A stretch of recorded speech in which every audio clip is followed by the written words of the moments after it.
Well, good morning and welcome to another episode here at Verns Valley. We are doing an update for this weekend as a lot of things have changed with the newer accurate models coming out. So it's going to be a stormy, hot weekend in some areas, parts of Minnesota. Some parts won't see any rain. So we will be going through that right now. Right here we have the Storm Prediction Center. So if you guys don't know the issue, this is where it all comes together right here. Storm Prediction Center issues, day 1, day 2, day 3 outlook. So as you can see here, day 1, we have a slight risk draped across the northeastern part of North Dakota and then across central Minnesota into northwestern Wisconsin. So there is just a small threat of hail and some storms today, guys. A little bit more hail than anything, some wind, no tornadoes. And then tomorrow is what we'll be focusing on as a 5% tornado threat for the northern part of Minnesota. You know, as you can see here, down here is St. Cloud's and a good part of that, Moorhead, West Fargo, North Dakota, and then just the 2% pretty much covers a good chunk of Minnesota. So the 2% still means there is a slight risk of tornadoes. We had a 5% on Monday, and that produced 14 preliminary tornadoes. We still haven't had the full confirmed report yet from the National Weather Service. Not that I've seen anyway. So it's going to be, again, a hot, stormy weekend. Sunday is also another marginal risk, I'm sure, as this cold front sets up. Basically, this heat ridge right here, guys, it's hot down here, and then the trough, or the jet stream follows this. So just some marginal risk of storms for now. You can go to probabilistic and see still 5%. So nothing too crazy for Sunday. Today and tomorrow pretty much look like the best days. We will get right into the models here. We're using the HRRR because this was by far the most accurate for Monday's forecast. So we'll get right into the dew points, guys, because that's what we need. We need the juice. We need the humidity. So today, like I said, there is a slight risk of storms. So as you can see here, I'm getting too far ahead of myself. This is for 4 p.m. today, guys. Thursday, right? As you can see here, the south winds are cranking in moisture. This is probably 60-65 dew points. And then as you can see here, we have these southwesterlies coming into Minnesota. So this is all bringing in moisture from the Gulf of America. And as you can see here, by 9-10 o'clock, you can see it gets to about a 70-degree dew point here in west central Minnesota. So that's by let's see here, Wilmer, Benson, I forget what else is over here, western part of Minnesota. So we will continue this road trip on this dew points because we might as well. So this is for Friday morning. And as you can see here, by Friday afternoon, this is by 2 p.m., 2 p.m. As you can see, there's a very large warm sector here of 76 dew points in the middle to upper 70 dew points. It's going to feel hot and muggy on Friday, guys. You will be wishing you were done with work. I know a lot of you watching probably going to Winstock this weekend. 7 p.m. Friday night, guys, when everything's going down Friday night, it's going to be fucking hot. 78 dew point. This is forecasting on the HRRR. Now, give or take a few because the HRRR loves to amp it up a little bit. So anyways, anything over 70-degree dew point is miserable. So those cold beers will definitely be coming in handy this weekend after a long week. Look at that, 77 dew points. So this is for 10 p.m., guys. It's still hot and humid. It ain't going nowhere. So we'll just forecast will continue to go. This is Saturday morning. Look at that. Still a 70, upper 60 dew points. 70s across southeastern Minnesota as that low pressure system just hangs out. So we'll jump over to the composite reflectivity, or basically the radar, future radar.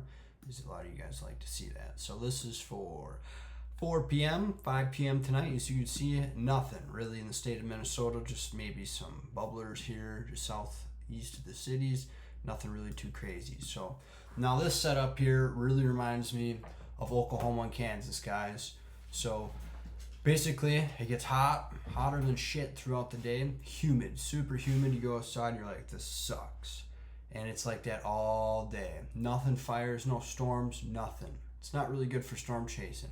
But as soon as that sun sets and everything cools off, that low-level jet, which is basically a couple thousand feet in the air, cranks.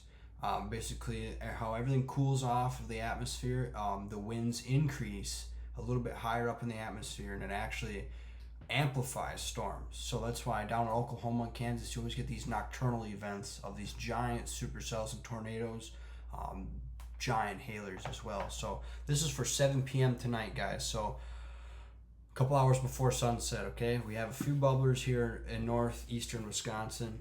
We'll go ahead a few hours, right? Still, very good convective storms going on in Wisconsin, right? So now this is for 11 p.m. After sunset, everything's cooled off. As you can see here, everything starts to kind of convect now. Those low-level jet winds start to crank in, and look at that. That is for 1 and 2 a.m., guys, for tomorrow morning. Tonight and tomorrow morning. Look at that line. Now this will be a very powerful convective line. A lot of flash flooding in this. This will be basically a train of storms. If you live in any of these parts here in northern Minnesota, guys, Wisconsin, you're going to get a lot of lightning, a lot of hail, a lot of wind, a lot of rain. Look at that. That whole thing just explodes. This is for, let's see here, it was about 5, 6 a.m. tomorrow morning. So as you can see here, big convective system happening from that whole thing. That is absolutely crazy. So a lot of rain as that thing pushes out. So now this is for Friday afternoon. This is 1, 2 p.m. tomorrow, guys.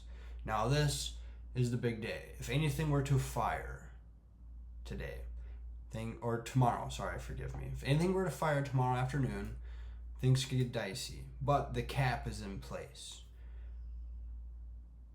which will hinder a lot of the storms tomorrow. And a lot of you will be like, oh, nothing happened tomorrow. Well, when it's a little bit warmer in the atmosphere above, the storms cannot rise. So that's why the sun has to come out, bake the surface, then so the surface air can rise into the atmosphere and create a thunderstorm. So if the surface is not warmer than the atmosphere above, you get no thunderstorms at all. So I don't know why I did that. So again, this will fast forward to 7 p.m. tomorrow night. Now remember what I said. It's kind of like Oklahoma, Kansas setup. As soon as that sun sets, guys, that low-level jet cranks, and the storms really start to fire. So this is at 9 p.m., 10 p.m., guys. No storms yet. Maybe little spouty showers in northern Minnesota. But look at that. That's for 10, 11 p.m., guys. Like I said, as soon as it cools off, the low-level jet cranks in that moisture, and these storms will just continue to rock northern Minnesota and northeastern Wisconsin, that Duluth area, Ely's up here, Brainerd over here somewhere, and then I forget all my towns over there. But look at that big convective line, guys. So definitely going to be a bumpy ride for northern Minnesota this weekend.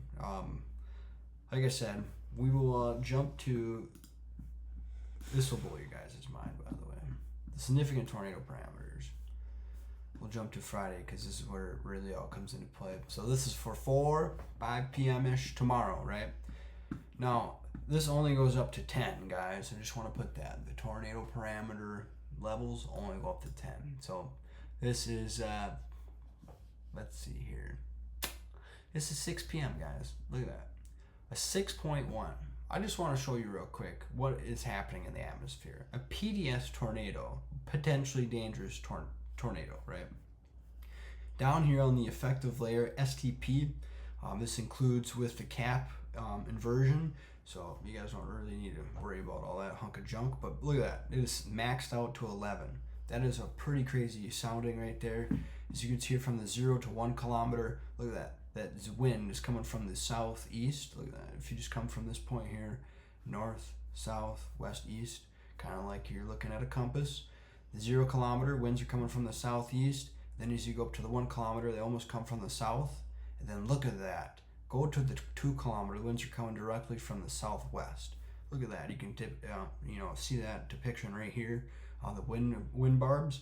Look at that. Southeast winds, south, southwest, and then as you get up in the atmosphere, westerlies, cranking that moisture out. Like I said, if any of these can fire, these will be well ventilated supercells, long track supercells, guys. This is a very violent setup. So in that little bob I just picked there, the cap was not in place. So according to the HRRR, it shows storms could fire in this environment. But again, on composite reflectivity, future radar didn't show nothing. So even for Meeker County here, a 4.7 is very good, guys. Look at that. Still the 0 to 1 kilometer curvature, and then look at that 1 to 2. That is absolutely crazy. So again, look at that. No cap placed there. Tornado, probable hazard. So it does show the cap is not placed across all these setups. Look at that. Almost a 9. Almost maxed out PDS Tor, no cap in place. God, good Lord. Just maxed out across northern Minnesota, guys. That is absolutely insane. Look at that. That's even still. That's at 10 p.m., guys. Still an 8. That is absolutely insane. Still well ventilated. 77 over 79. Absolutely nuts. If you hear the sniffing, Blair wants to get out. She doesn't like how bad the storms will get, even, which is funny. There ain't gonna be no storms. Again, look at that. That's at 11 p.m. Still a 5. That is absolutely nuts. So, again, I don't think anything will happen because of the cap. So basically, storms won't fire because the atmosphere is warmer above than it is below. So again, a lot of these storms will happen overnight, guys. As soon as the sun sets, everything cools off. I think tonight will definitely be a wild ride for northern Minnesota. Let's look at some rain totals here, because some of you guys have been getting absolutely pounded with rain. Let's see here. So as those storms start, look at that, widespread. Almost 2.5 inches. What is that? This St. Cloud's right here. That'd probably be like, what is Breezy Point up there somewhere? Forgive me. I need to learn to read a map and know where all my cities are. So look at that. You can see majority of the rain track here is in northern Minnesota across Wisconsin. Wisconsin's a pretty much washout this weekend. I should say tonight and tomorrow morning, Friday. But look at that for you folks, and look at that Wright County. Look at that, just on the very outskirts of that rain right there. So we'll see what happens. Other than that, guys, that pretty much concludes. I just want to give you an update for all you folks going into this weekend. It's going to be hotter than mofo. We are in an extreme heat watch here. Let's see what, look at that. So yeah, low temperatures Saturday night will remain in the 70s, lower 80s, providing little relief. So yeah, it's going to be hot. Heat index values up to 103 to 108 possible each afternoon, Friday, Saturday, and Sunday. Again, going to be hot. Drink your water. Put your ice cream on the shelf in the freezer. We also got some flood warnings here and on the Minnesota River. Just what is that, Morton over there, Redwood Falls. So that pretty much concludes it, guys. Just stay sky aware tonight. There will be some severe thunderstorms rolling into tonight and tomorrow morning, and then again Friday night into Saturday morning as soon as that sun sets. So I hope you guys enjoyed this. Please like, comment, subscribe. We'll see you guys next time here at Verns Valley. As this stormy June continues to quite impress me here in the state of Minnesota. So hope you guys have a fabulous weekend and stay well hydrated.